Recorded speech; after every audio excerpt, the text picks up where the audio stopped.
Today's video is sponsored by Superior Insurance, giving you better choices.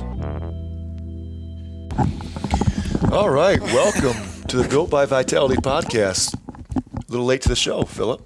Everything okay? I'm good. Okay. Okay. My name is Steve Pinkerton. I'm with Philip Lewis. and we are back. Before we dive in, today's episode is brought to you by. Vitality Grind. We do not have a sponsor, but I will tell you this: when we do get a sponsor, it's gonna be pretty cool. Yeah. It's gonna be pretty cool. If you had to guess, say it was a local business. Dr. Squatch. Say it was a local business and they had to sponsor us, who would it be? I think it would be. I think Superior Insurance would be a really, really good. That would be partner in good. this, We could you get know? some really cool equipment. Yep. If you were legit sponsor. And I mean, we would push a ton of referrals over there. Yeah. We can get you car insurance, home insurance, whatever you need, and you can smell like alpine sage with Dr. Squatch. We can And have both. We'll post some pictures of Derek with his shirt off. Okay. All right, so that's what we're going to work on that for next time. But for now, we have no sponsors. So if you're looking to broadcast your business on one of the most widely listened to podcasts in all of the Vitality Fitness world. I pulled up our rankings on the statistics, whatever, on the back end of our. Do I want to know this? No, it's good. Okay. It shows, like, compares it to other podcasts. Joe Rogan was, like, obviously first. I think we were third. We're pretty good. Okay. We're third. See, when you say things like that, it makes us lose our credibility. How? Because Joe Rogan gets about 1 million downloads an episode, and we've had 1,000 downloads for 25 episodes. Maybe I looked at the wrong stats. Maybe I think you looked at the wrong stat. Maybe you're looking at height. I sent you that thing. I He sent might something be to Steve. he might and be it's 3 inches taller than you. That's so that's good. about it. Okay. Today's show, we're going to talk about how parents are ruining their kids' sports. Okay? Their experience with sports, if you will. Mm-hmm. And before we dive in, I think we just have to caution everybody. Let's just put our big boy pants on. Everybody, don't get all butthurt. We're going to talk about some things that maybe as a parent, when you're doing these things, you don't understand that they're not very good. And I'm just going to explain to you why I think we should probably stop doing that. Okay. So, as we lead into this, I think it's a great segue to talk about. I mean, it's no argument that we're a little touchy these days. Social media, news, everybody has made us pretty touchy with anybody that has a different point of view. Well, they call it now cancel culture. Well, okay, yeah. We just take it a little too personal. Yeah. And listen, this happens as a small business owner. Believe me when I tell you, you are going to have people make recommendations, suggestions, explain to you that you could be doing this better or whatever. And if you take everything personal, like I did for the first probably 2 or 3 years, I ran Vitality. Man, it makes a miserable experience. But what I learned was, when I got defensive, it was usually because there was a part of what they were saying was right. Mm-hmm. A piece of it. Not all of it, but a piece of it. And if you really sit back and you think about when's the last time someone disagreed with you and how did you respond, how even knowing the way that I'm supposed to respond, it's still sometimes challenging depending on when people get me or what time it is or what day it is or whatever, how my day's been going. But it's not easy. But what I really focus on is I try to explain, like if Philip tells me, hey, we need to do this better on the podcast, instead of me getting defensive, Philip is telling me this because he wants to see us get better. He wants to see me improve. Mm-hmm. So I think if you just look at it that way, I'm just explaining from somebody. I've been involved in team sports and sports my entire life. I've been on teams. And I'm not saying I'm the LeBron James of sports. I've been mediocre at everything I've done my entire life. But you've been on it I've been your whole life. But I've done it my whole life. And I've noticed over the years that things have changed with the way these kids are now interacting in sports. And so I say all that. We need to be able to accept constructive criticism, and this is just my constructive criticism to parents. And if parents, if you're out there and you're not doing these things, great. And if you're doing them and you think that that's after I lay down my argument for it or against it, then do what you think. But I'm just telling you that I think this is an important one for your kids. At least listen and give it a chance, and let me explain why this needs a change. And when you hear these things, I think you'll be able to relate when you go to your next game or your next sporting event, and you just become a little more self-aware. I think you'll notice some of the things I'm talking about. Let me ask you, when's the last time you've been to a team sport, some type of event like that? God, it's been a long time. Last thing I went to was a fight, wasn't a legit UFC fight. It's like whatever's below it. I went to something like that. Okay. So, it wasn't really a team. I mean, it's still kind of a team. You have whoever's fighting, then they have a coach, then they have different trainers on that little team they have that way. And I think what I found was, unless you're a parent, you're probably not going to high school, middle school, grade school sporting events. And maybe it just took me, this has been going on for a lot longer than I thought. I don't know. I just started going. Reagan's 12 or 13 years old, and we're getting into that travel type of schedule. And I'm going to talk about a couple different topics of things that I've noticed.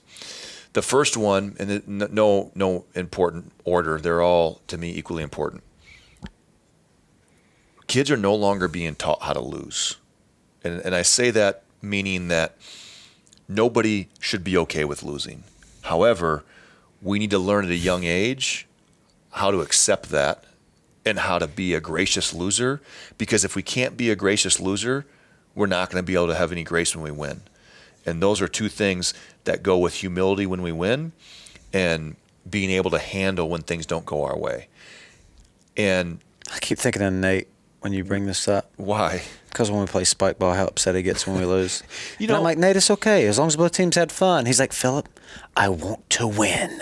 But here's the thing. Nate's not throwing temper tantrums. He's not being He's very controlled about it. He's just very competitive. Yep. He really wants to win, but he doesn't throw things. He doesn't cry. He doesn't pout. He handles it and he plays again. And I would say that most people that I'm talking to right now that are having this issue are ultra competitive. Oh, yeah. And then when they have their kids, the mistake that they make is they're not teaching them those things that they need to be taught about. Hey, everything's not going to go your way. It's okay that you're not the best. It's okay that that X, Y, and Z happen. And if you don't explain that to them and they don't understand that it's all right, then they grow up thinking that winning is the only option and it's the only way to and look at it this way. Not in just sports and life in general. Exactly. They'll always think that. Yes. And maybe it's because the parents never played sports, and that's okay. There's a lot. I mean, look, I think back to my childhood, and my mom didn't play sports when she was a kid, at least not to my recollection. She wasn't like a standout soccer or volleyball. She was active, she was fit, but she wasn't like a athletic background. And my dad, although he likes to say that he was on every major sports team, he went to like a small private school with graduated with 10 guys in his class. So of course everybody was on the team and lacrosse and the best thing is listening to him. Graduated top 10 in my class. Exactly. Like, there's 12 people at your school. But he's a competitive person, but not necessarily. I didn't see that in the in the athletic realm, And so my experience growing up was my mom and dad were always at my games. My mom was the prototype mom of the greatest. She was awesome. No matter what I did, I was the greatest at anything I touched. If I was playing football, I was the greatest. I could be sitting on the bench for 3 quarters. I remember when I was in college, I didn't play a lot in college my first couple years. And she'd always tell me that I should be playing more. And I mean, it was just, she's always the Does supportive coach not mom. like you? Like, what's going like? I don't understand. I'll talk to him. Let me talk to him. No, Mom, that'll make it worse. But and then my dad growing up, he was never the one yelling and screaming at me to do certain things. He was just very supportive, and I'm very thankful for that because I thought that's how everything was. I thought that's how everybody's parents just knew. Like, hey, it's the kids' opportunity to play the game. It's not for the parents. The sports has nothing to do with parents. Nothing. They should be invisible to those kids. It is all about the lessons that these kids can learn, and trying to live vicariously through our kids is one of the issues that we run into, where maybe a parent didn't play sports and they get to see this for the first time. I see this with Jess. She comes from a swimming background, but she didn't do a lot of team sports. So when she sees team sports like volleyball with Reagan, she really enjoys it. Like, she's truly, she has so much enjoyment watching Reagan play. And but then there's other times where you get parents that did play sports their whole life, and now they're trying to instill the same level of discipline or motivation or whatever that they might have had during that time. And they put all this pressure on these kids, and the kids aren't equipped to handle that type of pressure. Some parents get really involved, like hardcore, like they're on the team. They get mad at the coaches. It's ridiculous. Try to fight the coaches, like really bad. It's what I've noticed in the probably 7 or 8 tournaments I've been to is these parents, when the kids aren't doing well, when the team's not doing well, it's like the parents feel like they have control over that, or then they start getting loud and obnoxious with the judges, with the referees, or they get loud and obnoxious with other parents. And I'm sitting back, and believe it or not, you know how competitive I am. I'll never scream and yell at a game. I'll never. I work very hard to never show any type of if Reagan misses a serve, I truly don't care that she misses a serve. I feel bad because I know that it bothers her. But you'll see parents, when their kids don't do well, they'll hang their head, or they're put their, you can like see they're embarrassed of their kid, or they're just disappointed. Yeah. And even if they don't know that they're doing it, it's so obvious. And I think that that's something that people could really just pay attention. Just look around at these sporting events and see the type of animation that happens, and then look at how many times your kid looks over at the sidelines for you to see what your response is. And my goal would be, I hope that Reagan doesn't look for me whether she does good or bad, because she knows that it doesn't matter. I just want her to have fun, and I want her to learn how awesome sports can be. Could you imagine she misses a serve? So she's disappointed. She knows her team's watching her, coach is watching her, there's people in the stands. And then she glances over before the next one, and you're shaking your head, or you're mad, or you're glaring at her, or you're just like...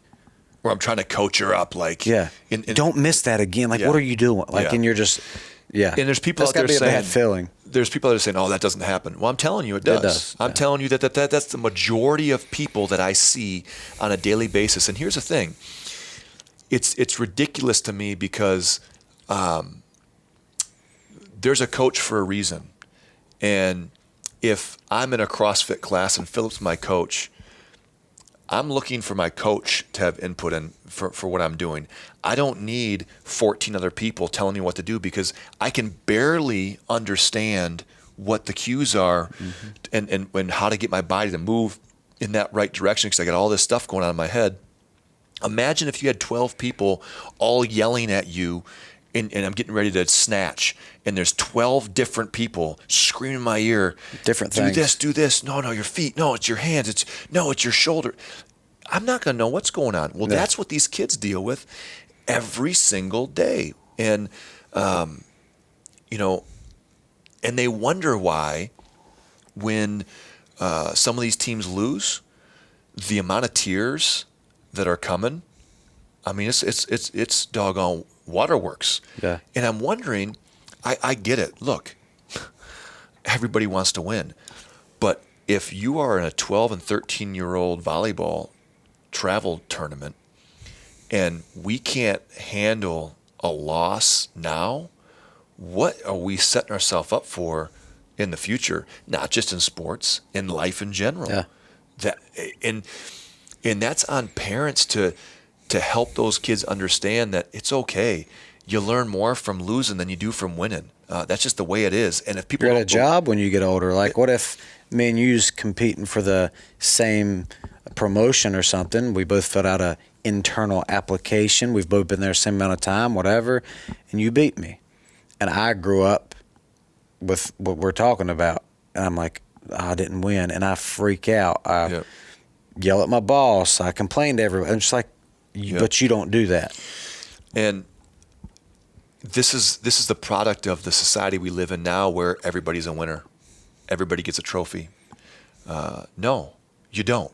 What's that saying? Like, you see it in all these motivation videos. You can be whatever you want to be. No, you can't. No, I don't think you can. You can get close. I don't think you can. Yeah, I could not. As bad as I would love to be a quarterback or something for NFL and just make all kinds of money, I can't do that. Yeah, I can't. I would agree. As much as I train, I can't. That people need to be honest with themselves, and that starts with as a kid. And I'm not telling people to tell your kids they can't do what they want to do.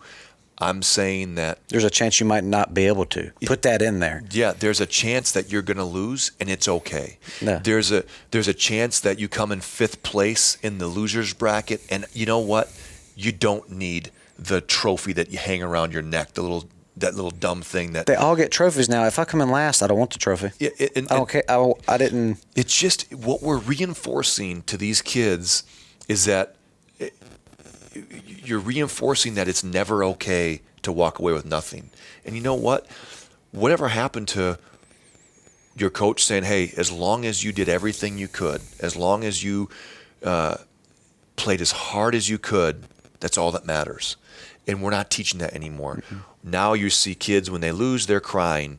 When their teammate makes a bad play and it costs them the game, instead of using that as a teachable moment to say, hey, you know what? Philip, obviously he did everything he could to make that play. It didn't he messed it didn't up go well. Or it just didn't work out. Now all of a sudden you got kids that are being nasty to that other kid that made a mistake. You cost us the game. You suck. Yep. And what do you think that does to your ability to work as a team later in life? Yeah. And that's what, again, we need to be better with our kids. We need to let them be kids. They're not going to the NBA tomorrow. They're not going to Duke to play volleyball as a 12-year-old. Now, and the reality is, guess what? The time you see them play in the tournaments has nothing to do with how they're going to do in the later years of college and professional sports. Those have nothing to do with it. And maybe if these parents played sports, they'd understand those kids, the Tiger Woods, the Tom Bradys, those kids, they didn't get there because their mom and dad screamed at them at the tournaments. They got there because when nobody was watching, when mommy and daddy weren't there, tell them how great they were, guess what they were doing? They kept doing it. They were training. Yeah. They were doing it when no one was watching. That is when these kids will get to the next level. It's like Michael Jordan. I don't know, you might know more than me about it, but there's like a big thing where, everybody knows Michael Jordan, but he failed he wasn't over and over. He didn't get picked for teams. Yeah, he wasn't He that didn't great. start. He wasn't that good. And then all of a sudden, he just he kept practicing. And I think it's just, I don't know if it's so obvious to me because I see it so clearly when you go to these tournaments. But more often than not, you're seeing parents do this the wrong way.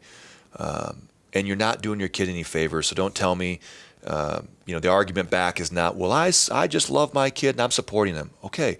I promise you the best way to support your kid is to be there for them, whether they win or lose, love on them, whether they win or lose, and watch them and give them the enjoyment of you being there watching them, Yeah. and that's it. If you love or support your kid, then think about it like this. You love and support Jess, but if you yelled at her and did stuff like that, Yeah. how would that work out? Yeah. How would that how would Jess feel? I think your goal should be your kid shouldn't look to the sidelines to see you at any point in the time, because they don't need reassurance from Yeah. you. They don't need that nudge. And again, I don't want to keep harping on this as if, I had the perfect scenario, but I didn't ever look in the stands to see what my dad's reaction was, what my mom's reaction was. You were Now, focused. maybe there were some girls I was looking at to see if they saw, what was going on, but it had nothing to do with my parents. Yeah. And I just think that is. I was hoping mine wasn't there. Yeah, it's probably. I didn't want them to say how good I was on the field. Yeah, I could imagine you had that. You had that problem. But I've seen them be just nasty. Like, I've seen parents make fun of other kids on the other team if they can't get the ball over the net, or the way that they serve, or the way that they are playing, or the way that they move around. And look, as a 12 and 13-year-old, I was about as uncoordinated as it got. I was a tall, lanky kid actually I was a pretty heavy set, tall kid. But I didn't move well. 12 and 13-year-old, they look like little. You're going through puberty. Yeah, You're like, they're your like voice giraffes, is changing. like You don't baby know what's going on. giraffes. Yeah. They're tripping all over their feet. Yeah. And of course, these girls are not going to be, Lisa Leslie out on the floor, okay? But guess what? It just takes time. So the more that these parents from athletic backgrounds, they should be the ones driving the train at, hey, here's how this is supposed to work. And they should be telling other parents, hey, guys, relax. Everybody just sit back, enjoy this. And guess what? Everyone's getting a dumb little medal no matter what. So the wins and losses, nobody remembers in 7th grade or in 6th grade or even in 8th grade. I couldn't tell you what my record was in 7th grade. What you would remember is if your parent yelled at you and other stuff that happened to you. And now coaches have to be so soft because you got the issue with parents that get all out of line if their kids get yelled at. I remember when Reagan had her first male coach, it was the greatest thing. I loved it because she said, man, he was just aggressive, and he told me what I was doing wrong. And I said, well, what do you expect the coach to do? Yeah, and they're used to, that she was used to a little bit, as she was younger, a more nurturing kind of female figure. And then she got her first male figure. Not that male coaches are any better than female coaches, but as a female, as a girl, it can be tough when you get your first coach that's a man, because they have a different way of communicating things. No better, no worse, just different. And I think sportsmanship is the last thing I'll talk about. And sportsmanship is absolutely not being taught anymore. Oh. When you, maybe not at this age, I think from what I see that the girls are, the 12 and 13-year-old girls still have a good bit of grace on either side. But as you get older and you start watching high school sports and you get into college sports and you get into professional sports, man, I'll tell you, sportsmanship is, it's not there. No. And where do we think that sportsmanship is learned? You think you're just, are you born? Philip was just born a good sport. He just knew how to do it. No. You figured it out because your parents told you, hey, stop acting like an idiot. Yeah. Hey man, when you score, don't run over to the other team, one of their players, and get in their face and talk junk to them. Like, someone's got to teach these kids it's not okay. Yeah. And the sportsmanship, I think it goes into this. When you see someone do something really good, and I see them showboat a little bit, to me, it always confused me because why would I be surprised if I was that person? When I was competing, and again, I was a mediocre athlete, but when I did have a little bit of success, why would I go all crazy and scream and yell and beat my chest like I'm surprised that this happened? Yeah. I've been training for 5 years straight every single To day do this. to do this exact thing. Yeah. I shouldn't be surprised when it happens. I mean, you can be happy, your team can run up, high five you, whatever, Yeah. but you can't be Yeah. downgrading the other people or. And I've always, and that's been a big part of Vitality and the culture that we've got here is I never wanted coaches. I could tell so much from coaches from how they win a workout or how they lose a workout and what their emotional intelligence is, I guess I would call it.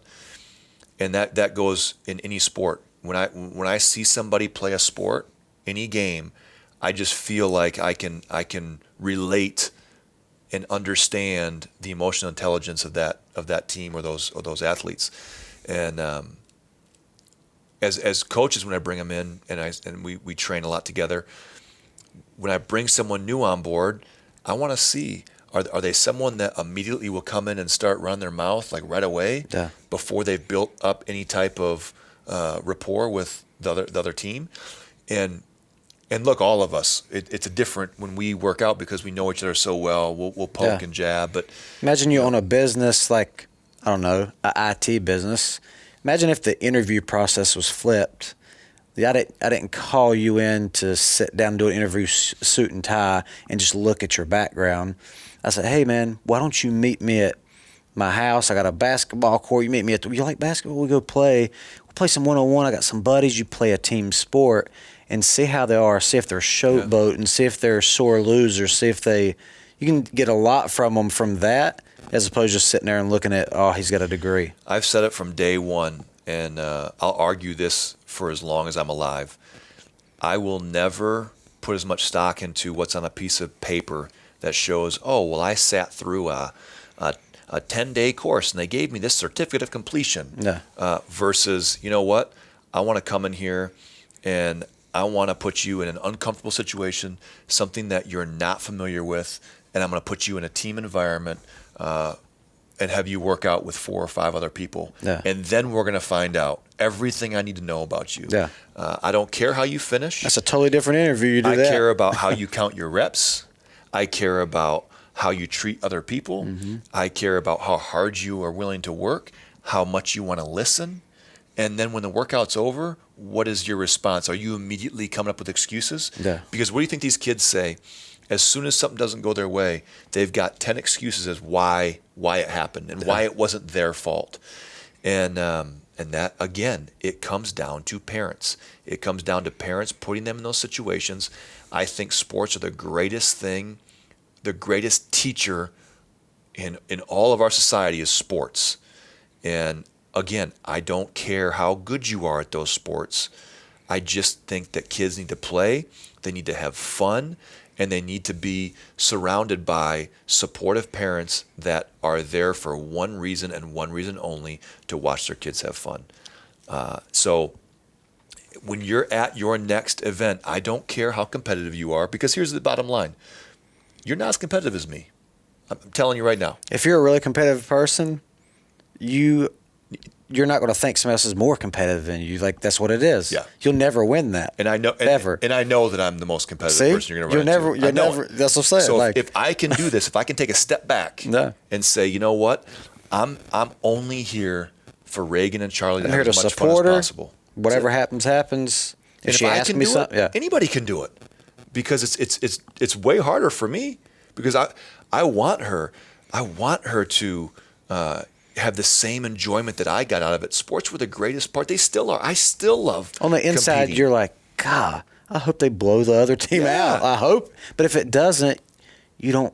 But you know what I've learned? Yell at her. As I've gotten older and I'm starting to mature some, I've started to be able to empathize a lot more. And I can see people, and I'll watch another team, and I'll find myself rooting for certain players that I know are trying really hard, but they just don't have the skill set. They just don't maybe have the opportunity to succeed as much as others.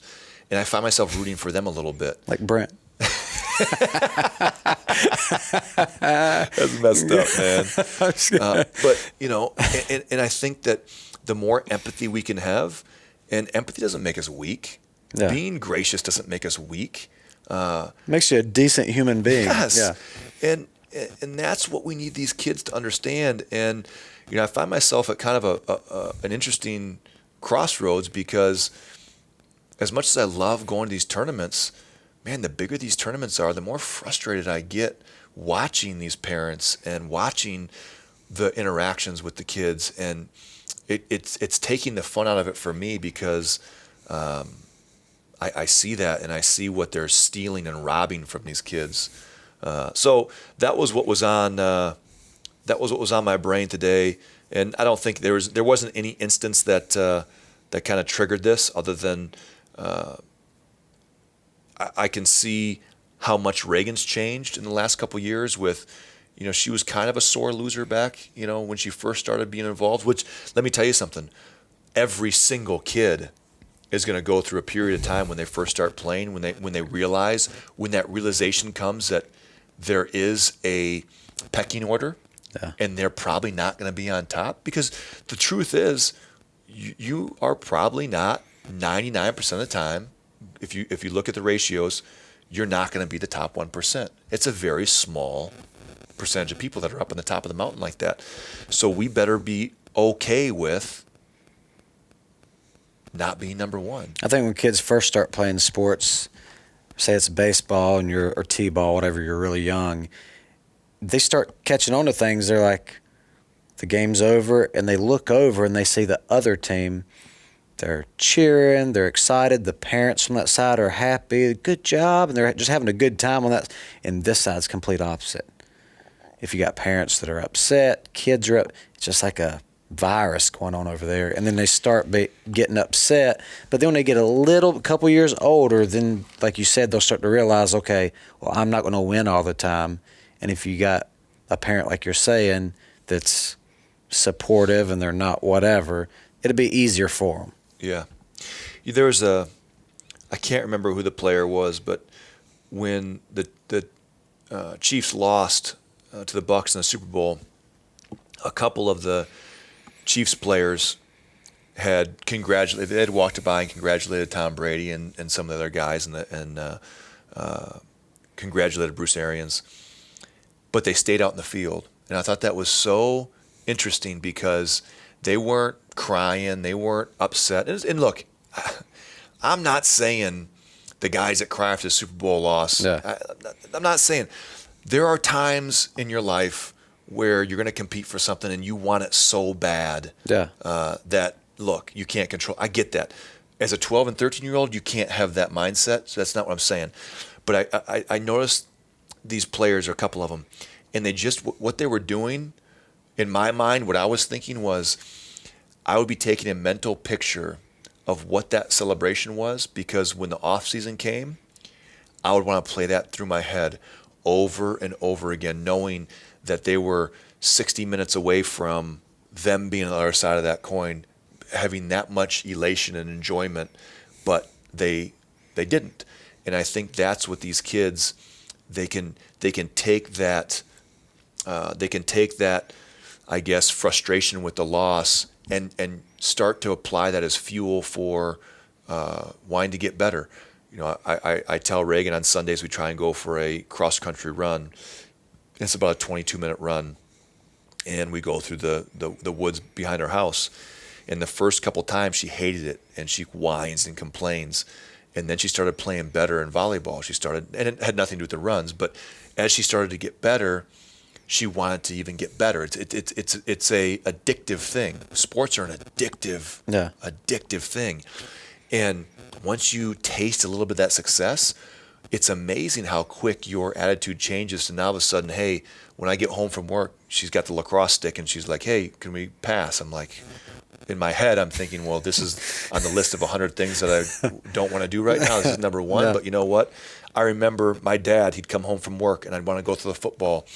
And he'd always say, "Yeah, let's go." Or I'd want to play basketball with somebody, I beat up on my older brother day after day. Yeah. So I had to get some fresh meat. So my dad would come out there and I'd whoop up on him. We should do a video of me and your dad playing 1-on-1 when he comes in town next time. It'd probably be a good matchup.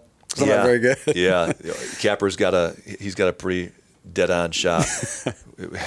But, you see, and I think that's the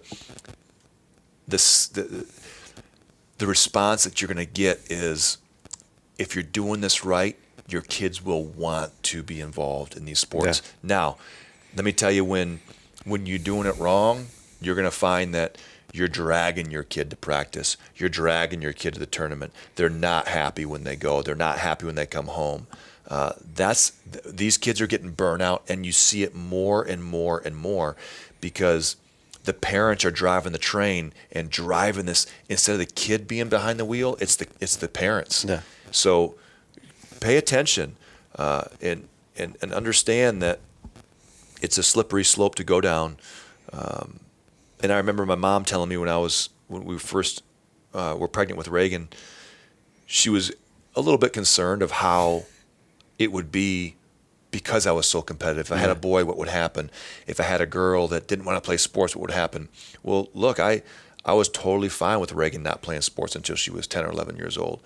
But I'll tell you now, it is so much fun being a parent and seeing your kids enjoy doing something that you've enjoyed.